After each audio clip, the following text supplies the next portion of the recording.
चीन में एक कहावत है कि अगर सबसे आगे चलना है तो पीछे वालों के घुटने तोड़ दो।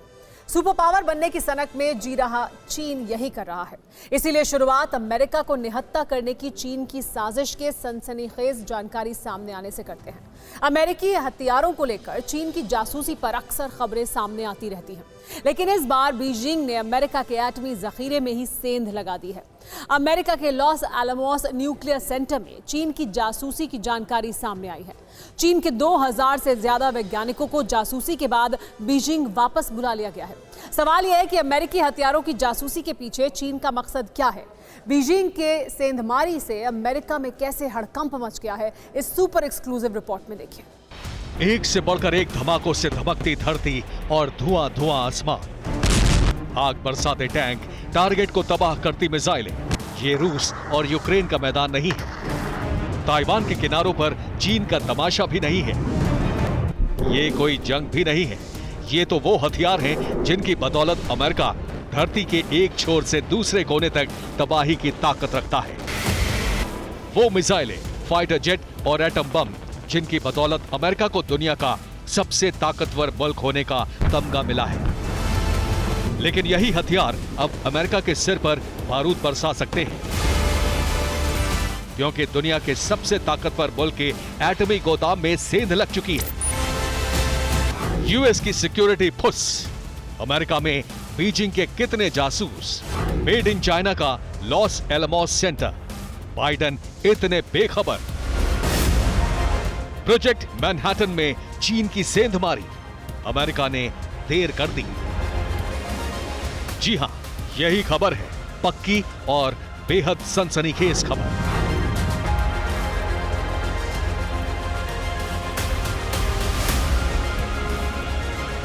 ये हम नहीं कह रहे हैं, खुद अमेरिका कह रहा है कि जिन हथियारों की बदौलत अमेरिका मुगालते में रहता था, जिन एटम बमों की धौंस बाइडेन देते थे, उन्हीं एटम बमों को बीजिंग के जासूस उड़ा ले गए। पता है कैसे? तो सुनिए। अमेरिका के सीक्रेट डिफेंस न्यूक्लियर प्रोजेक्ट में हजारों चाइनीज काम करते थे। इनमें से सैकड़ों साइंटिस्ट को चीन ने वापस बुला लिया है।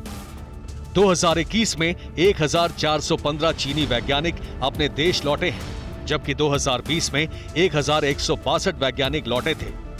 वैज्ञानिकों को बुलाने के लिए चीन की कम्युनिस्ट सरकार ने इसे टैलेंट प्रोग्राम नाम दिया है, लेकिन हकीकत में इसके पीछे अमेरिका के एटमी हथियारों में बीजिंग की बड़ी सेंधमारी है। क्योंकि बीजिंग वापस लौटे 154 चाइनीज वैज्ञानिक अमेरिका में सीक्रेट हथियार प्रोग्राम को चलाने वाले लॉस एलमोस में काम कर चुके हैं। अब सवाल यह है कि ये लॉस एलमोस है क्या? लॉस एलमोस अमेरिका के न्यू मैक्सिको राज्य में वो जगह है जहां अमेरिका ने मैनहट्टन प्रोजेक्ट के तहत परमाणु बम का आविष्कार किया था। दुनिया का पहला परमाणु बम लॉस एलमोस में ही बना था।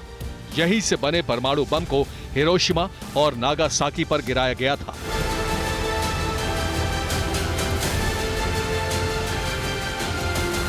दिखने में भले ही ये किसी आम अमेरिकी कस्बे की तरह लगता हो, लेकिन हकीकत में ये वही जमीन है जिसने धरती को महाविनाश का सबसे खौफनाक हथियार दिया है।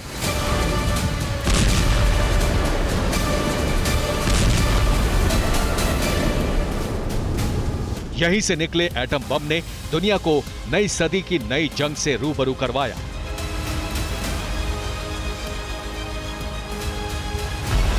लॉस एलमोस में जमीन के नीचे बनी इन्हीं सुरंगों में दुनिया के सबसे खतरनाक एटम बम तैयार होते हैं। चीन के सैकड़ों वैज्ञानिक यही काम करते थे, जो अमेरिका की एटमी तकनीक चुराकर बीजिंग लौट चुके हैं। अमेरिका के न्यूक्लियर प्लांट में काम करने वाले चाइनीज के वापस देश लौटने से हड़कंप मच गया है।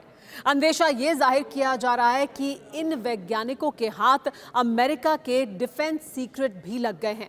लेकिन बड़ा सवाल यह है कि इन सीक्रेट का चीन करेगा क्या? अमेरिकी खुफिया रिपोर्ट के मुताबिक चीन ने टैलेंट ट्रांसफर के लिए एक सीक्रेट मिशन छेड़ा हुआ है। इसके तहत अमेरिका में काम करने वाले कुछ वैज्ञानिकों को चीन की सरकार चोरी छिपे पैसे भी भेजती है।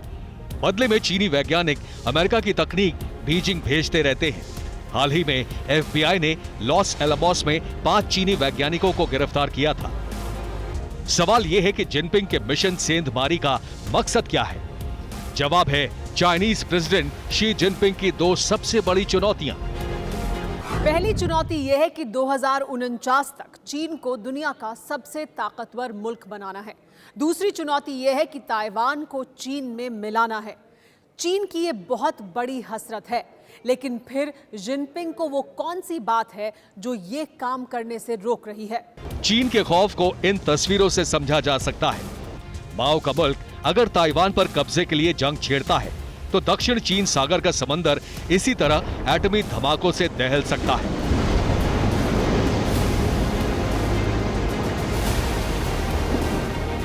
ये बेहद सनसनीखेज खुलासा अमेरिकी आर्मी के हेडक्वार्टर से हुआ। बाकायदा लिखित में अमेरिका ने चीन को चेतावनी दी है।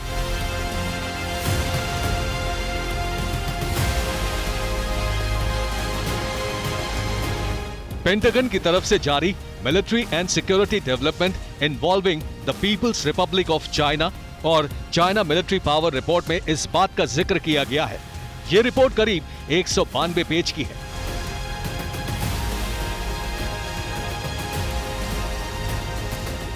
जिसमें साफ लिखा गया है कि चीन से ताइवान को बचाने के लिए अमेरिका हर हद पार कर सकता है। चीन के खिलाफ अमेरिका टैक्टिकल न्यूक्लियर वेपन का इस्तेमाल कर सकता है। टैक्टिकल न्यूक्लियर वेपन से छोटा परमाणु धमाका किया जा सकता है। ऐसे हथियारों से किसी खास इलाके या सेना के जंगी बेड़ों को निशाना बनाया जा सकता है। टैक्टिकल न्यूक्लियर हथियारों को आसानी से ले जाया जा सकता है। मिसाइल के जरिए किसी खास इलाके में बड़ी तबाही मचाई जा सकती है। टैक्टिकल न्यूक्लियर वेपन ये ठीक वैसे ही हैं जैसे पाकिस्तानी अपनी जुबान पर पाव पाव भर के एटम बम लेकर घूमते हैं, लेकिन ये मसला अमेरिका का है। यानी बात सीरियस है, क्योंकि पहली बार अमेरिका की तरफ से लिखित में इस बात का जिक्र किया गया है। ये बात इसलिए और भी गंभीर हो जाती है क्योंकि एक साल में तीसरी बार अमेरिका के प्रेसिडेंट जो बाइडेन ने खुलकर ताइवान में चीन के खिलाफ अपनी फौज उतारने का ऐलान किया। जो बाइडेन ने साफ तौर पर कहा कि अगर चीन ताइवान पर हमला करता है तो अमेरिका की फौज का ताइवान की हिफाजत के लिए मैदान जंग में उतरना तय है। जिसके बाद अब पेंटागन की रिपोर्ट ने चीन के खौफ को और बढ़ा दिया है। सवाल यह है कि क्या जिनपिंग ताइवान पर कब्जे का इरादा छोड़ देंगे? पेंटागन की रिपोर्ट के बाद क्या चीन चुप बैठ जाएगा? बिल्कुल नहीं। माओ के मुल्क की चमड़ी बहुत मोटी है। जिनपिंग के शागिर्द भले ही युद्ध न लड़े, लेकिन जंगी तमाशा खूब दिखाते हैं। इसीलिए ताइवान पर कब्जे के लिए लड़ाकू विमानों की घुसपैठ, ताइवान की सरहद पर युद्धाभ्यास, ताइवान को ताकत दिखाने के लिए प्रोपेगेंडा।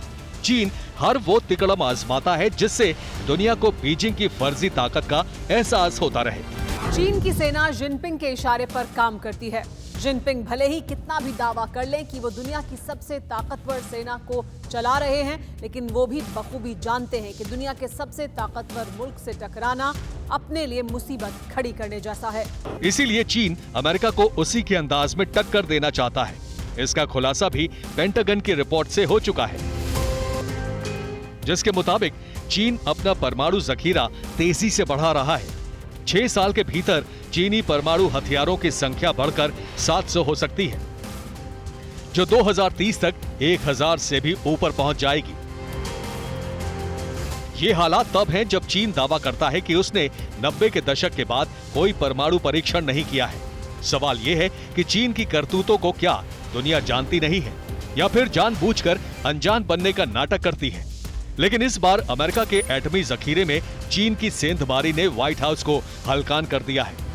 लेकिन सवाल यह है कि क्या न्यूक्लियर तकनीक चुराना इतना आसान है? क्या किसी देश से चोरी कर एटम बम बनाया जा सकता है? जवाब है हाँ। पाकिस्तान का एटम बम भी चोरी की तकनीक से ही बना है और दुनिया से एटम बम बनाने की तकनीक चोरी करने वाले पाकिस्तानी का नाम था अब्दुल कादिर खान उर्फ AQ Khan. AQ Khan Amsterdam में फिजिक्स डायनामिक्स रिसर्च लेबोरेटरी में काम करते थे। यही काम करते हुए AQ खान ने 1972 से 1975 के बीच यूरेनियम को लेकर कई अहम जानकारियां जुटा ली थी। इसके बाद अब्दुल कुछ गोपनीय दस्तावेज लेकर नीदरलैंड छोड़कर पाकिस्तान आ गए। और इस तरह पाकिस्तान को एटम बम नसीब हो पाया था। यानी पाकिस्तानी जो पाव पाव भर के एटम बम जुबां पर लिए फिरते हैं वो चोरी से ही बना है। इसीलिए अमेरिका के एटमी जखीरे में चीन की सेंधमारी से हड़कंप मच गया है। साफ है कि माओ के वारिसों ने अमेरिका को उसी के हथियार से सुपर पावर की तबाही का प्लान बना लिया है। अब अमेरिका के पास हाथ मलने के सिवाय कोई चारा नहीं है।